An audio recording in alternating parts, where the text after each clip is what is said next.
እሺ ሰዎች የምንሰራው ስራ የሚመቻችሁ ከሆነና በምላሹ ደግሞ እናንተኛም በትንሹ ማገዝ ከፈለጋችሁ ቻናላችንን ሰብስክራይብ ይህን ቪዲዮ ደግሞ ላይክ ያድርጉት። ታሪካችን የሚጀምረው በህንድ ሀገር ውስጥ ካሉ ግዛቶች በበርካታ የህዝብ ቁጥሯ በአንደኝነት በምትቀመጠው ቦምቤ ከተማ ውስጥ ሲሆን በዛው ከተማ ውስጥም ነዋሪ የሆኑትን አይኑ ማየት የማይችለውን ቪክተር የተባለ ልጅና የልብ ጓደኛውን ዋሲምን እየተመለከትን ነው። ማየት የተሳነው ቪክተር ህንድ ሀገር ውስጥ በቱጃርነታቸው ከሚጠቀሱ ወንድሞቹ ጋር አብሮ የሚኖር ልጅ ሲሆን ምንም እንኳን አይኑ መመልከት ባይችልም የማሽተት አቅሙ ግን ከፍተኛ እንደሆነና የሰውን ጠረንን አንዴ ካሸተተ ያንን ሰው ቆይቶ ቢያገኘው እንኳን በጠረኑ መለየት የሚያስችል ጸጋ የተቸረው ልጅ እንደሆነ እንረዳለን። አንድ ቀንም ምሽት ታዲያ ቪክተርና ጓደኛው ዋሲም መንገድ ላይ ወክ እያደረጉ በነበረበት ሰዓት ዋሲም ድንገት ከቪክተር አጠገብ ተሰውሮ ይጠፋበታል። ከጥቂት ደቂቃዎች በኋላ ግን ዋሲም በሚያሳዝን ሁኔታ መንገድ ላይ በጩቤ ተወግቶ ሕይወቱ እንዳለፈ በቪክተር አማካኝነት ይገኛል።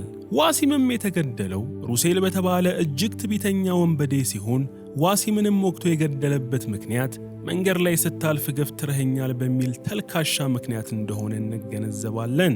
ቪክተርም የጓደኛው ዋሲምን በደቂቃዎች ውስጥ መሞት ተረድቶ አምርሮ እያለቀሰ እያለ ሩሴል የተባለው ወንበዴ ቪክተርን ምስክር እንዳይሆን በማለት ሊገድለው ወደሱ ቢጠጋም ነገር ግን ሩሴል ቪክተር አይነ ስውር መሆኑን ተረድቶ እሱን ከመግደል ይቆጠባል። ቪክተር ግን የጓደኛውን ገዳይ የሆነውን ሰው እንደ ውሻ እያነፈነፈ ካሸተተው በኋላ ምንም ነገር ሳይል በጓደኛው ሞት ማልቀሱን ይቀጥላል። በቀጣዩም ቀን የዋሲም የቀብር ስነ ስርዓት ላይ ቪክተር ይገኝና ከዋሲም ቤተሰቦች ጋር የዋሲም ነፍስ በሰላም እንድታርፍ እየጸለዩ እያለ የዋሲም ገዳይ የሆነው ሩሴል ከንቀቱ ብዛት የተነሳ የገደለው ሰው ቀብር ላይ ለመሳተፍ ይመጣል። ነገር ግን ቪክተር ትላንት ጓደኛውን የገደለው ሰው አሁንም ደግሞ ለቅሶ ላይ እንደመጣ በጠረኑ ስለለየው ወዲያውኑ ወደ ውጪ ወጥቶ ለፍቅረኛው ኢሻ በመደወል ዋሲምን የገደለው ሰውዬ ዋሲም ቤተሰቦች ጋር እንደመጣ በመግለጽ ቪክተር ኢሻን ፈጥና እንድትመጣ ያዛታል። በሚያሳዝን ሁኔታ ግን ሩሴል ቪክተር እያደረገ የነበረውን የስልክ ንግግር ስለሰማበት ማንም ሳያይ በፊት ቪክተርን አግቶ ከከተማ ወጣ ብሎ ወደሚገኝና አሁን ላይ ሥራ ወዳቆመ የመኪና ባትሪ አሲድ ማምረቻ ፋብሪካ ይወስደዋል። እዛም እንደደረሱ ሩሴል ቪክተር በጠረኑ ብቻ ስለለየው መደነቁን ነግሮ ነገር ግን ነፃ ከለቀቀው ለሰው ጠቁሞ ሊያስይዘው እንደሚችል በማሰብ ሩሴል ምስኪኑ ቪክተርን የመኪና ባትሪ አሲድ ውስጥ ወርውሮ በመክተት በአሰቃቂ ሁኔታ ይገድለዋል። ይህ ክስተት በተፈጠረ በቀጣዩ ቀንም በወርቅ ንግድ አማካኝነት እጅግ የናጠጡት የቪክተር ቤተሰቦች የቪክተርን አሲድ ውስጥ ተጥሎ በአሰቃቂ ሁኔታ መሞቱን ይሰማሉ። የቤተሰቡ ዋና የሆነው የሁሉም ታላቅ ወንድም ጆርጅም የወንድሙን ቪክተር ሞት ሰምቶ በጣም ካዘነ በኋላ ጆርጅ ለሱ የሚሰሩትን ሰዎች በመጥራት የቪክተርን መሞት ማርኮ ለተባለው ወንድሙ አለሳልሰውና አረጋግተው እንዲነግሩት ሰዎቹን ያዛቸዋል።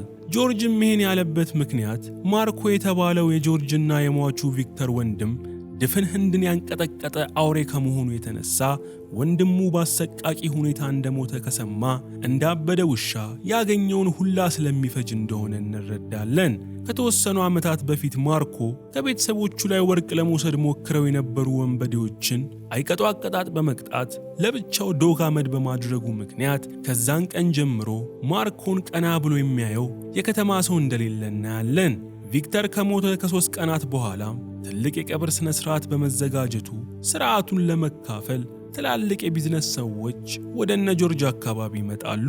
ከመጡት ሰዎች ውስጥም ቪክተርን የገደለው ሩሴል ወላጅ አባት የሆነው ቶኒ የሚገኝበትም ሲሆን ምንም እንኳን ቶኒ ልጁ ሩሴል ቪክተርን እንደገደለው ቢያቅም ነገር ግን ሚስጥሩን በሆዱ እንደያዘ አይኑን በጨው አጥቦ የቀብር ስነ ስርዓቱን ያዘነ በመምሰል ይሳተፋል። ጆርጅም የወንድሙን ሞት አስመልክቶ የቀብር ስነ ስርዓቱ ላይ ንግግር እያደረገ እያለ ያየው ሁሉ በፍርሃት የሚንቀጠቀጥለት የጆርጅና የሟቹ ቪክተር ወንድም የሆነው ማርኮ የቀብር ስነ ስርዓቱ ላይ ፊቱን እንደከሰከሰ ሰተት ብሎ ይመጣል። ከጆርጅም በኋላ ማርኮ ወደ መድረኩ በመውጣት ከዚህ ቀን አንስቶ የወንድሙን ቪክተርን ገዳይ እስኪያገኝ ድረስ ፈጽሞ እንቅልፍ እንደማይወስደውና የወንድሙን ገዳይ ባገኘው ወቅት ደሙን እንደ ውሃ እንደሚጠጣው በመዛት ንግግሩን ቀብሩ ላይ ለመጡት ሰዎች ያስተላልፋል። ከቀብር ስነ ስርዓቱም በኋላ ታላቅ ወንድምየው ጆርጅ ወንድሙ ማርኮን የቀብር ስነ ስርዓቱ ላይ በተናገረው ልክ ያልሆነ ንግግር ሲገስጸው ይቆይና ማርኮ በነገሮች ራሱን መቆጣጠር የሚችል ሰው ስላልሆነ ራሱን ከቪክተር የሞት ምርመራ ገለል እንዲያደርግ ያሳስበዋል። በኋላም ላይ ጆርጅ የሩሴል አባት የሆነውን ቶኒን ጨምሮ አብሯቸው የሚሰራቸውን የቢዝነስ አጋሮችን በመሰብሰብ የታናሽ ወንድሙ ቪክተርን ሞት ሊመረምርለት የሚችል ሰው እየፈለገ እንደሆነ እዛ ለተሰበሰቡት በሙሉ ይነግራቸዋል። በዚህ ወቅትም ስብሰባው ላይ ያልተጠራው ማርኮ ሰተት ብሎ በመግባት የወንድሙ ቪክተር የሞት ምርመራ ላይም እሱ መሳተፍ እንዳለበት ቆፍጠን ብሎ ለጆርጅ ይነግረዋል። ስብሰባው ውስጥም ከነበሩት ሰዎች አንዱ የሆነው ቶኒም ልጁ ሩሴል ወንጀለኞችን አድኖ በማግኘት እንከን የማይወጣለት ሰው ስለሆነ ከማርኮ ጋር ተባብረው ምርመራውን ቢያደርጉ በአጭር ጊዜ የቪክተርን ገዳይ ማግኘት እንደሚቻላቸው ለጆርጅ ሐሳብ ያቀርባል። በቶኒም ሐሳብ ስብሰባው ላይ የነበሩት አብዛኞቹ ሰዎች ቢስማሙም አንደኛው የጆርጅ የቢዝነስ አጋር ግን ማርኮ እልህኛና ራሱን መቆጣጠር የማይችል በመሆኑ ምርመራውን የሚያደናቅፍ ተግባር ሊፈጽም እንደሚችል በመግለጽ መዘባረቅ ይጀምራል። ተገደለ ሰውዬ። ማርኮ ግን እዛው ቆሞ እንዲህ የሚናገረውን ሰው አላልኩም። ማርኮ ግን እዛው ቆሞ እንዲህ የሚናገረውን ሰው መታገስ ስላልቻለ አንገቱን አንቆ ከጠረጴዛ ጋር በማጋጨት ሰውየውን በብርሃን ፍጥነት ራሱን ያስተዋል። ከስብሰባውም በኋላ ቶኒ ልጁ ሩሴልና ለሱ የሚሰሩ የተወሰኑ ታማኝ ሰዎችን በመሰብሰብ የጆርጅ ቤተሰብ በሐዘን የተዳከመበት ወቅት ላይ ስለሆነ ይሄ ዕድልን ተጠቅመው ጆርጅና ወንድሙ ማርኮን በማስወገድ ብዙ ሚሊዮን ዶላር የሚያሳፍሰውን የወርቅ ንግድ ቢዝነስ ከጆርጅ ቤተሰቦች ላይ በመቀማት የራሳቸው ማድረግ እንዳለባቸው ለሰዎቹ ያሳስባቸዋል። በዚህም መሰረት አባትየው ቶኒ ልጁ ሩሴልን ከማርኮ ጋር በመሆን የወንድሙን ገዳይ በማፈላለግ እየረዳው እንደሆነ እንዲያስመስልና ምቹ ጊዜ ባገኘ ወቅት ግን ማርኮን እንዲያስወግደው መመሪያ ያስተላልፋል። ከዛን ቀን በኋላ ማርኮ ከሩሴል ጋር በመሆን ወንድሙ ቪክተርን ሊገድሉት ይችላል ብለው የጠረጠሩትን የማፊያና የወንበዴ ቡድኖች በሙሉ በማተረማመስ መረጃ ማሰባሰባቸውን ይቀጥላሉ። ይህ በእንዲህ እንዳለም ቶኒ ደግሞ ጆርጅን የሚያስወግድበት ሰዓት እንደደረሰ በማሰብ ለሱ የሚሰራን ፒተር የተባለ ታማኝ ቦዲጋርዱን ጆርጅ ጋር በመላክ እንዲገድለው ያዘዋል። ፒተርም በተባለው መሰረት ጆርጅን መኪናው ውስጥ እንዳለ ብዙ ቦታ በጩቤ ጨቅጭቆ በመውጋት ጥቃት ካደረሰበት በኋላ እዛው መኪናው ውስጥ እንዳለ ትቶት ይሄዳል። ነገር ግን ጆርጅ የፈጣሪ ተአምር ታክሎበት ከሞት ቢተርፍም ነገር ግን ጉዳቱ ከፍተኛ ስለነበር ኮማው ውስጥ ይገባል። ማርኮም የወንድሙ ጆርጅን በጩቤ ተወግቶ ሆስፒታል መግባት እንደሰማ ካለበት ከንፎ ሆስፒታል መጥቶ እያለ የዚህ ሁላ ወንጀል አቀነባባሪ የሆነው ሰይጣኑ ቶኒ ተለሳልሶ ወደ ማርኮ በመቅረብ ወንድሙ ጆርጅ ላይ ስለደረሰው ነገር ከልቡ ያዘነ በመምሰል ማርኮን ሊያጽናናው ይሞክራል። በመቀጠልም ቶኒ ከሆስፒታል ወጥቶ መኪናው ውስጥ እንደገባ ፒተርን ስላገኘው እንዴት ግደል የተባልከውን ሰው መግደል ያቅታል በማለት ፊቱን በቦክስ ከነረተው በኋላ ይሄ ጉዳይ እልባት እስኪያገኝ ድረስ ከከተማ ወጣ ብሎ ተደብቆ እንዲቆይ ፒተርን ያሳስበዋል። በሌላኛው የከተማው ክፍልም ደግሞ ጆፓል የተባለ አንድ ታማኝ ፖሊስ ጋንዲ ከተባለ በሹፍርና ከሚተዳደር የአካባቢው ነዋሪ ሩሴል የተባለው ወንበዴ ዋሲም የተባለውን ልጅ በጩቤ ወቅቶ ሲገድለው የሚያሳይ መረጃ እንዳለው በመግለጽ ከተገናኙ በኋላ ጋንዲ የግድያውን ቪዲዮ ለፖሊሱ ጆፓል ያሳየዋል።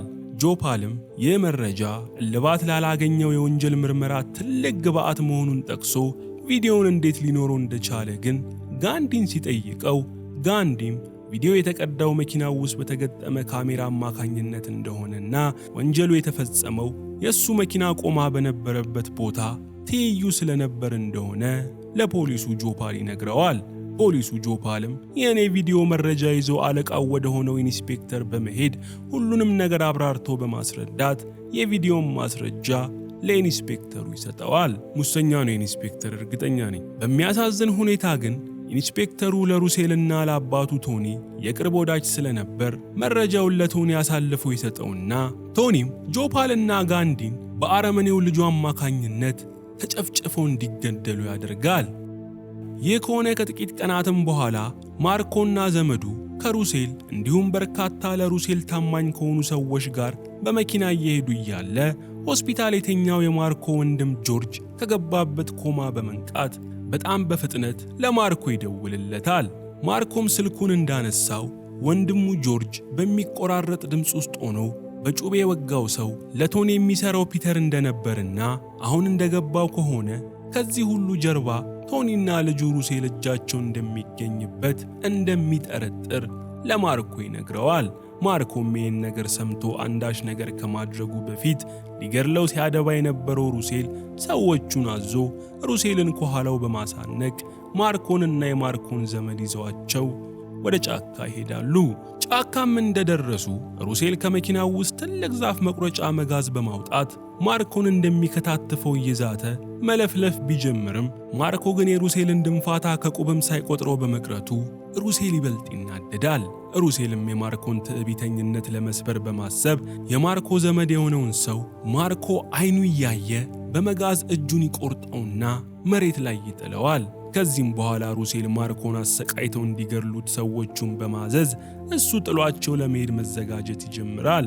ነገር ግን በዛው ቅጽበት ማርኮ እጁ እንደታሰረ ሊገድለው ከተዘጋጀው የሩሴል ሰው ላይ ጩቤውን በአፉ በመንጠቅ አንገቱን አርዶ ሩሴል ፊት ይገድለዋል። በመቀጠልም ማርኮ እጁ እንደታሰረ በአፉ በያዘው ጩቤ ብቻ በርካታ የሩሴል ሰዎችን እንደ አቮካዶ እየገማመሰ ሲገድል ቆይቶ በመጨረሻም እጁን ከታሰረበት ነፃ በማውጣት በሙሉ ኃይሉ ከሩሴል ሰዎች ጋር መፋለም ይጀምራል። ምንም እንኳን ማርኮ ብቻውን ቢሆንም ነገር ግን የሩሴልን ሰዎች አንድ በአንድ ካጋደመ በኋላ ቀንደኛ ጠላቱ ከሆነው ሩሴል ጋር ለብቻቸው ይቀራሉ።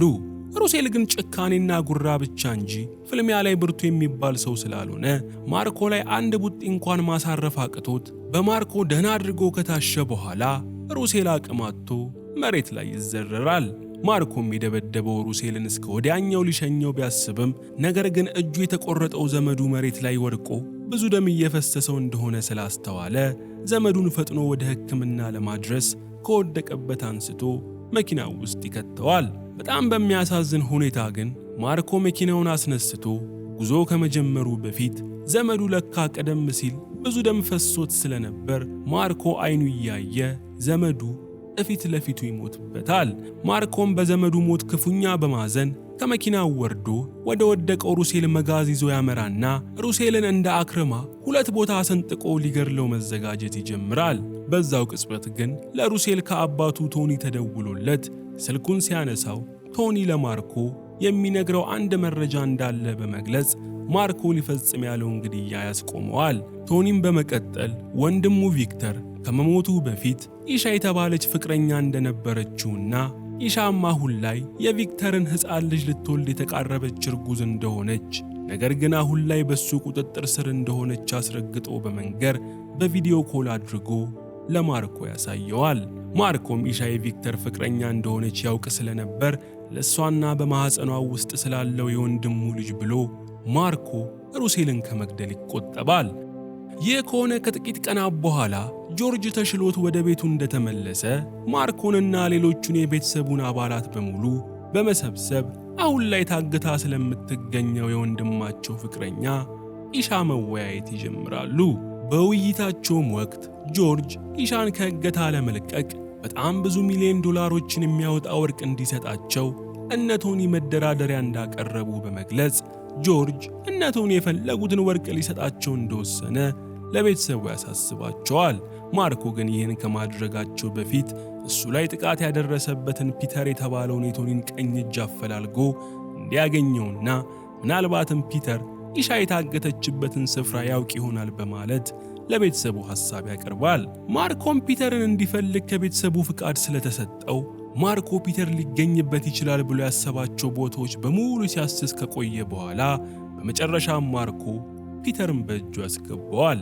ማርኮም ፒተርን ካገኘው በኋላ ኢሻና እነ ቶኒ የሚገኙበትን አድራሻ እንዲነግረው ክፉኛ ስላሰቃየው በመጨረሻም ፒተር ስቃዩ በዝቶበት ቶኒ ኢሻን አግቶ ያስቀመጠበትን ቦታ ለማርኮ ይነግረዋል። ማርኮም የሚፈልገውን ነገር ካገኘ በኋላ ፒተርን አንድ ኮንቴነር ውስጥ ከቶ ቦምብ ስላጠመደበት ፒተር በቦምብ በትንትኑ ወጥቶ ወደ ገሃነም ይሄዳል። ቀጥሎም ማርኮ ፒተር በነገረው አድራሻ መሰረት ቶኒና ኢሻ ይገኙበታል የተባለው ስፍራ እንደደረሰ በቦታው በርካታ የቶኒ ሰዎች ተሰልፈው ጥቃት ሊፈጽሙበት እየጠበቁት ያገኛቸዋል። ድል ቁርሱ በመባል የሚጠራው ማርኮ ግን ከፊቱ የተኮለኮሉትን የቶኒን ሰዎች ጌም እንደሚጫወት ሰው ከግራ ከቀኝ እያላጋ ሲፈጃቸው ቢቆይም ቦታው ላይ ግን ኢሻ እንደሌለችና ኢሻ ከጥቂት ሰዓታት በፊት በቶኒ ልጅ ሩሴል አማካኝነት ከዚህ ቦታ እንደተወሰደች ይረዳል። በኋላ ላይ ማርኮ ለሩሴል እሱና አባቱ የፈለጉትን የወርቅ መጠን ሊሰጣቸው የተስማማ እንደሆነ በመግለጽ ሩሴልን ከቀጠረው በኋላ ማርኮ ትልቅ ሳምሶናይት ይዞ ኢሻን አግቶ ከያዘው ሩሴል ጋር ይገናኛል። ሩሴልም ኢሻን ለማርኮ ከማስረከቡ በፊት ከማርኮ የመጣለትን ወርቅ ለማየት ሳምሶናይቱን ሲከፍተው ሳምሶናይቱ ውስጥ በወርቅ ፈንታ የአባቱን ቶኒን የተቆረጠ እጅ በማየቱ ሩሴል በከፍተኛ ፍርሃት መራድ ይጀምራል።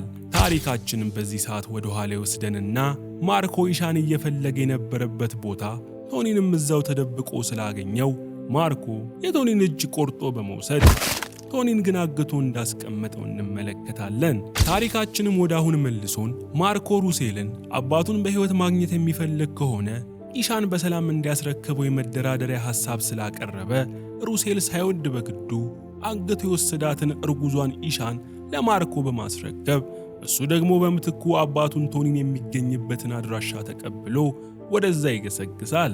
ሩሴልም ሰዎቹን ይዞ አባቱ ቶኒ ያለበት ቦታ ቢደርስም አባትየው ቶኒ ግን ፈንጂ የተጠመደበት ወንበር ላይ ታስሮ ስለነበር እነ ሩሴል ነፃ ሳያወጡት በፊት ቶኒ እንደ ከመነዳሪ ኳስ ብትንትን ብሎ በመፈንዳት ሕይወቱ ታልፋለች። ሩሴልም የአባቱን መሞት እንደተመለከተ በሁኔታው በጣም በማዘን ማርኮና ቤተሰቦቹን እንዲበቀልለት በማሰብ ወደ ታላቅ ወንድሙ ሳይረስ ይሄዳል። ሳይረስ ህንድ ውስጥ ከማርኮ በማይተናነስ ሁኔታ በእጅጉ የሚፈራ አደገኛ ሰው ሲሆን ሩሴል መጥቶ አባታቸው ቶኒ በማርኮ እጅ እንደተገደለ ሲነግረው ጊዜ ሳይረስ ውስጡ በታላቅ ቁጣ በመገንፈል ማርኮንና ቤተሰቦቹን ዛሬውኑ ጨፍጭፎ ለመጨረስ ለራሱ ቃል ይገባል። ያንኑ ምሽትም እነ ማርኮ ሩሴል ከወንድሙ ሳይረስ ጋር በመሆን የአባታቸውን ደም ለመበቀል እንደሚመጡ እርግጠኛ ስለነበሩ ራሳቸውን አዘጋጅተው እየጠበቁ እያለ ኢሻ ምጧ ይመጣና ቤት ውስጥ ማማት ትጀምራለች። እነ ማርኮ እንደገመቱትም አመሻሹ ላይ ሩሴልና ታላቅ ወንድሙ ሳይረስ እስከ አፍንጫው ድረስ መሳሪያ የታጠቀ ሰራዊት ይዘው ወደ እነ ጆርጅ ቤት በመምጣት ቤቱ ላይ ከባድ የጥይት ናዳ እንዲሁም ፈንጂ እየወረወሩ ማሸበር ይጀምራሉ። ከደቂቃዎችም በኋላ ሳይረስና ሰዎቹ ተኩሳቸውን ጋብ በማድረግ ወደ እነ ጆርጅ ቤት ሰተት ብለው ሲገቡ ጆርጅና ማርኮ ቤታችንን አናስደፍርም በማለት ከሳይረስ ሰዎች ጋር ከባድ ግብግብ ገጥመው እነ ጆርጅ አብዛኞቹን የሳይረስን ሰዎች ወደ ገሃነም ይልኳቸዋል። ምንም እንኳን ጆርጅና ማርኮ የቻሉትን ያህል ቢፋለሙ፣ ነገር ግን እነ ሳይረስ በቁጥር ከፍተኛ ስፍራ ስለነበራቸው ክፉኛ ተደብድበው በሳይረስ ሰዎች ቁጥጥር ስር ይወድቃሉ። ከዚህም በኋላ ሳይረስ ጆርጅ ቤት የሚገኙትን ሰዎች በሙሉ ሴቶችና ሕፃናትን ሳይቀር ከየክፍሉ እያሳደነ ሲያስጨፈጭፍ በመቆየት የጆርጅን ቤት በደም ማዕበል እንዲጨቀይ ያደርገዋል። ሳይረስም የጆርጅን ቤተሰብ አባላት ጨርሻለሁ ብሎ እያሰበ በነበረበት ወቅት ከአንድ ክፍል ውስጥ የሕፃን ልጅ ለቅሶ ሲመጣ ስለሰማ ሳይረስ ፈጥኖ ወደ ክፍሉ ሲያመራ ኢሻ ከቪክተር ያረገዘችውን ልጅ በሰላም ተገላግላ አልጋ ላይ እንዳለች ይደርሳል። ሳይረስ ግን ያለምንም ርህራሄ ሕፃኑን ልጅ ከኢሻና ከአዋላጆቿ እጅ በመውሰድ ኢሻንና አዋላጆቿን ገድሎ ከክፍሉ ይወጣል። ማርኮም ቤት ውስጥ በተከሰተው ጭፍጨፋ ለመጀመሪያ ጊዜ አዝኖና ቅስሙ ተሰብሮ ሳይረስ ስለተመለከተው እሱን ከመግደል ይልቅ ቅስሙ ተሰብሮ በሐዘን እንዲኖር ወስኖበት ታላቅ ወንድሙ ጆርጅን ይገድለውና አዲስ የተወለደው የኢሻን ሕፃን ልጅ ይዞ ከሩሴል ጋር ይሄዳል።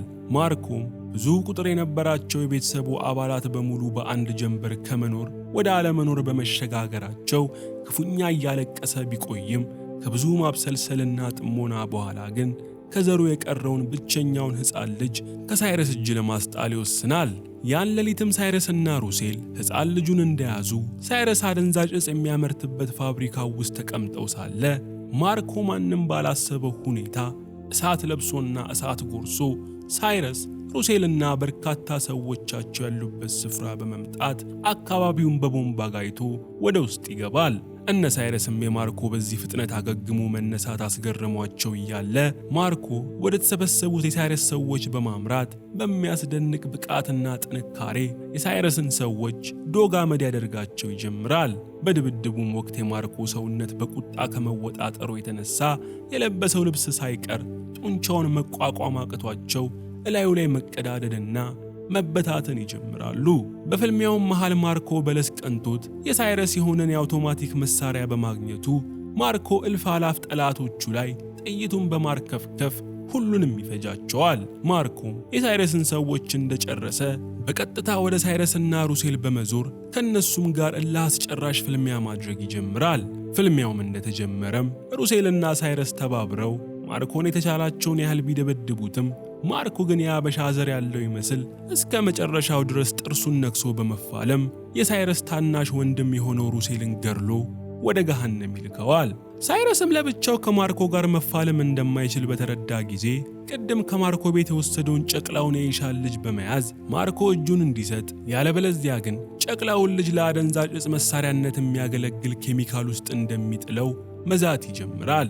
ማርኮም ይህንን እንዳየ ንዴቱን የተቆጣጠረ በመምሰል ከተረጋጋ በኋላ ሳይረስ ትንሽ ሲዘናጋለት ጠብቆ አንድ ቆንጨራ በማንሳት በብርሃን ፍጥነት የሳይረስን ጭንቅላት ከአንገቱ ላይ በመበጠስ ጨቅላውን የወንድሙን ልጅ በእጁ ያስገባል። በመጨረሻም ማርኮ በምድር ላይ እንደ ነፍሱ ይወዳቸው የነበሩትን ቤተሰቦቹን በሙሉ ጨፍጭፎ የገደሉበትን ሰዎች ተበቅሎ ከጨረሰ በኋላ በሕይወት የተረፈው ጨቅላ ዘመዱን በመያዝ እንደ አባት እየተንከባከበ ሊያሳድገው በመወሰን ይዞት ወደ ቤቱ ሲመለስ እያየን ታሪካችን ያልቃል።